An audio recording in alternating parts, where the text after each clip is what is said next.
এক দরবেশ গাছের নিচে বিশ্রাম নিচ্ছিলেন, হঠাৎ তার সামনে থেকে একটি সাপ দ্রুত ছুটে গেল। দরবেশ ভাবল, অবশ্যই সাপটা কোনো বিশেষ কাজে যাচ্ছে। সে সাপটার পিছনে চলল। হাঁটতে হাঁটতে সাপটা একটি নদীর ধারে পৌঁছাল এবং থেমে গেল।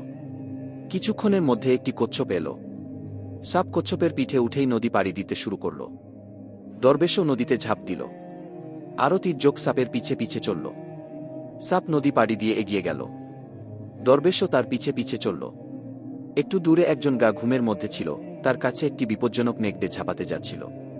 সেই মুহূর্তে সাপ বিদ্যুতের মতো লাফিয়ে নেকড়েকে কামড়াল। নেকড়ে হোকডায় জঙ্গলের দিকে পালিয়ে গেল। সাপ তার কাজ সম্পন্ন করল। সম্পূর্ণ করে চুপচাপ এগিয়ে গেল।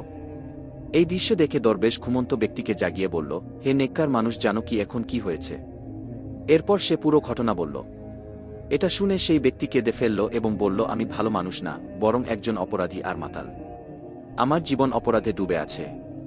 এটা শুনে দরবেশ সিজদায় গিয়ে দোয়া করতে লাগল, বলল, হে আল্লাহ, তুমি এক গুনাহগার বান্দাকে কত বড় বিপদ থেকে রক্ষা করলে। আর আমি ছোট ছোট বিপদে কত হতাশ হই। আমার জীবনে যা আছে সব তুমিই ভালো জানো।